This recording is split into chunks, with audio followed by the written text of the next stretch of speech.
menggugah saya. Kalimatnya begini, apa yang akan terjadi dalam dunia bisnis Indonesia hingga tahun 2030? Apa jawabnya? Maka saya akan pilah dulu bagian per bagian, yaitu bagian pasar atau market dan bagian perilaku customer. Setuju ya? Kita membahas mengenai kaum milenial. Kaum milenial adalah mereka yang lahir di sekitar tahun 1981 hingga tahun 2000, di mana saat ini merupakan early adopter dari calon orang kaya. 50% manusia produktif Indonesia saat ini adalah kaum milenial ini. Dan di tahun 2030, 75% lebih angkatan kerja produktifnya adalah kaum milenial ini. Juga orang kayanya adalah kaum milenial ini. Kita overview mengenai apa yang saya sebut 3 gelombang besar bisnis di Indonesia, di mana informasi ini masih akan relevan hingga 10 tahun ke depan. Yang akan Anda hadapi dalam 10 tahun ke depan adalah 3 masalah disrupsi. 3 disrupsi besar ini telah terjadi.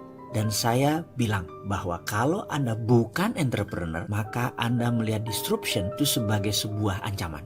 Tapi kalau Anda entrepreneur, maka inilah masa di mana kita menyebutnya the whole new world of business. Dunia baru dalam bidang bisnis. Saat ini ada peluang jutaan banyaknya. Walaupun di sisi lain ada jutaan pekerjaan tutup, ribuan bisnis baru tumbuh dan ribuan bisnis lama juga mati. Itu disruption yang baru. Apa yang di disruption saat ini? Misalnya Matahari dan Ramayana dibunuh sama Bukalapak dan Tokopedia. Travel agent dibunuh sama Traveloka. Tapi di balik itu sahabat, ada jutaan peluang yang tumbuh baru juga. Jadi kalau ada yang mati, pasti ada yang lahir baru. Anda mau bagian yang mana? Ikut bagian yang mati atau ikut bagian yang lahir? Ketika ada 50 produk bisnis industri yang dibunuh oleh milenial, maka kalau ada yang mati, sekali lagi pasti ada yang lahir. Kalau Traveloka itu bagian dari yang lahir karena muncul yang namanya online travel agent.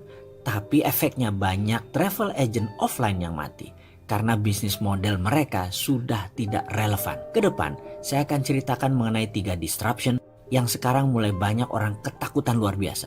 3 big giant wave di Indonesia yang mendisrupsi pasar dan mendisrupsi perilaku konsumen. Terutama perusahaan-perusahaan kayak Indofood, Astra, Mayora, Kalbe Farma yang besar-besar itu shock sekarang. Karena tiba-tiba muncul pemain yang sama sekali tidak dikenal. Tiba-tiba muncul, tiba-tiba merusak semuanya. Gojek misalnya baru 9 tahun. Ada yang tahu berapa market value-nya? Lebih dari 10 billion dolar. Kalau dirupiahkan berapa? 150 triliun. Itu uang semua, nggak ada kertasnya. Garuda, Anda tahu berapa market valuation-nya? Nggak nyampe 40 triliun. Yang satu 9 tahun, yang satu 40 tahun, bayangkan.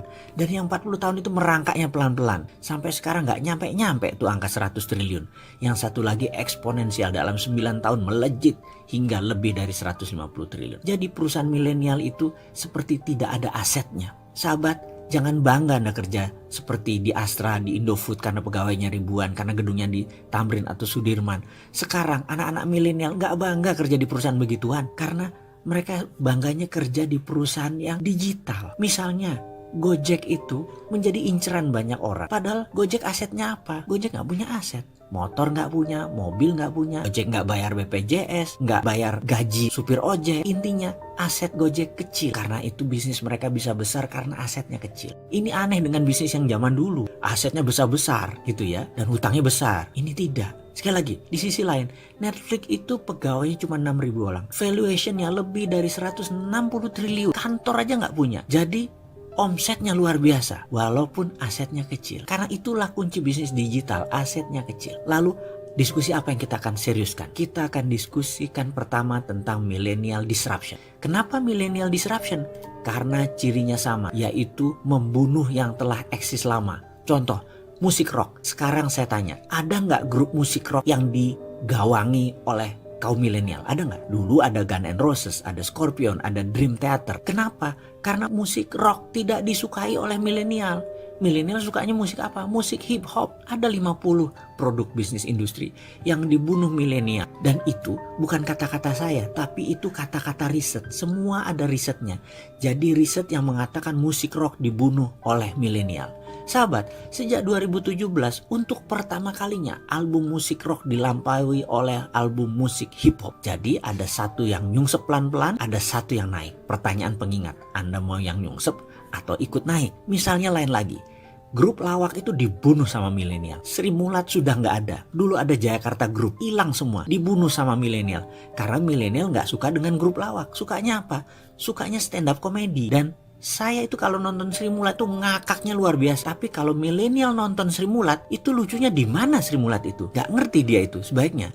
Kalau saya lihat stand up comedian, itu lucunya di mana? Tapi milenial itu bilangnya lucunya minta ampun. Jadi dua generasi ini berubah luar biasa. Dan cita rasa humor juga bergeser. Kecintaan terhadap musik juga bergeser. Lalu apalagi yang bergeser dan bagaimana menyikapinya? Kita diskusi lebih lanjut tentang digital disruption. Semua hal nanti akan digantikan oleh robot. Apa yang bisa mekanik dan elektrik pasti diganti robot. Jadi manusia semuanya nanti bisa digantikan oleh AI, Artificial Intelligence. Disrupsi digital ini akan banyak menelan bisnis bergaya tradisional. Bayangkan gerakan digital disrupsi ini seperti gerakan vortex, yaitu gerakan baling-baling pesawat. Baling-baling itu kalau muter makin kencang dan makin banyak dayanya, makin melumat putarannya ke dalam. Ini gambaran industri. Mana yang makin ke tengah, mana yang makin mendekat dengan titik lumatan, makin hancur-hancuran bisnis itu. Pertama yaitu Google dan Facebook. Mereka adalah industri yang paling cepat mendisrupsi sekaligus paling cepat terdisrupsi. Dalam 10 tahun ke depan akan terjadi perubahan dalam dunia sosial media dan dunia search engine, di mana mungkin saja tetap Google yang memimpin, namun sudah bergeser jauh kefungsiannya dari saat ini. Kedua, media akan terdisrupsi yaitu media mainstream. Kompas, Femina, Jawa Pos, RCTI, TVRI tidak tahu lagi sampai kapan. Namun di tahun 2030 rasanya semua itu menjadi dinosaurus, hilang. Contoh saat ini ya, Net TV itu tiba-tiba melay-off banyak karyawan. Persaingan mereka itu dengan individu yang asetnya minim.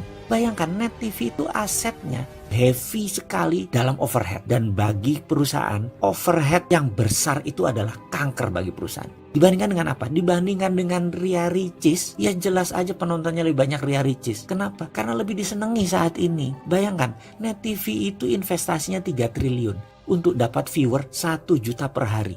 Channelnya Bosman Mardigu itu 1 juta juga viewernya per hari. Dari YouTube, IG, dan FB. Modalnya berapa? Kecil sekali. Atta Halilintar per hari itu 7 juta viewer. Deddy Corbuzier itu 6 juta viewer. Raffi dan Gigi itu 10 juta viewer per harinya. Modalnya nggak sampai semiliar. Bubrah itu semua media mainstream. Apalagi nanti waktu 5G hadir di Indonesia tahun 2020 dan 2021. Generasi milenial dan generasi Z tidak nonton TV. Nontonnya semua berbasis internet. Ketiga, apa yang terdisrupsi? Retail shop. Ramayana, Matahari, departemen store serba ada akan musnah menjadi marketplace digital jualannya. Menjadi personal bisnis itu dan menjadi direct bisnis itu. Produsen langsung ke konsumen dan konsumen langsung request ke produsen. Nggak ada lagi orang tengah, nggak ada lagi pajangan, nggak ada lagi retail shop. Keempat adalah hadirnya fintech, financial technology. Barusan kita cerita kalau banyak bank akan atau sudah mengurangi kantor cabangnya. Ini akan merubah dunia perbankan, baik dari jumlah cabang, jumlah karyawan, hingga jumlah ATM. Di tahun 2030 bahkan, dibandingkan dengan saat ini, akan tinggal 20% jumlah karyawan bank, cabang bank, dan mesin ATM. Karena semua sudah menjadi mobile. Kelima, selanjutnya, apa yang terdisrupsi? Telekomunikasi. WA itu akan melibas semuanya. Telkom akan berubah landscape-nya. Kenapa? Karena mendadak komunikasi menjadi semuanya gratis. 5G nanti bisa gratis. Dan kalau Telkom mengadopsinya telat, baru 2045, Singapura sudah mengadopsinya sekarang, maka di tahun 2021 telepon kita bisa 3. Salah satu teleponnya adalah Singtel. Karena kita nggak bisa tahan lagi udah pakai satelit. Semua wilayah Indonesia di cover dan gratis. Mampus itu Telkom. Tapi itu adalah bisnis yang terjadi bahwa telekomunikasi akan terdisrupt kalau tidak cepat-cepat melakukan perubahan game changing. Kenapa? Karena telekomunikasi merubah dari more for less jadi more for zero. Itulah yang dilakukan oleh digital company. Mereka menghasilkan more for zero. Itulah ciri digital disruption. Keenam, apa yang terdisrupsi kemudian? Edukasi. Edukasi nanti tidak akan pakai ruang kelas dan guru lagi. Apa yang dilakukan? Mereka menggunakan digital, ruang kelas tidak sebanyak sekarang lagi. kampus dan sekolahan itu tinggal separuh kebutuhan ruang kelasnya karena semua digital. Guru dan dosen tinggal separuh dibandingkan saat ini. Karena itu akan terjadi disrupsi gila-gilaan di bidang edukasi. Dan ini akan membuat shock. Kuncinya sekali lagi, dalam digital disruption, cirinya adalah kita menghasilkan layanan yang more for less. Jadi produknya 10 kali lebih bagus dari yang existing. Tapi 10 kali lebih murah dari produk yang existing juga. Kalau itu sampai terjadi, maka industri akan digoncang oleh layanan more for less dan more for zero.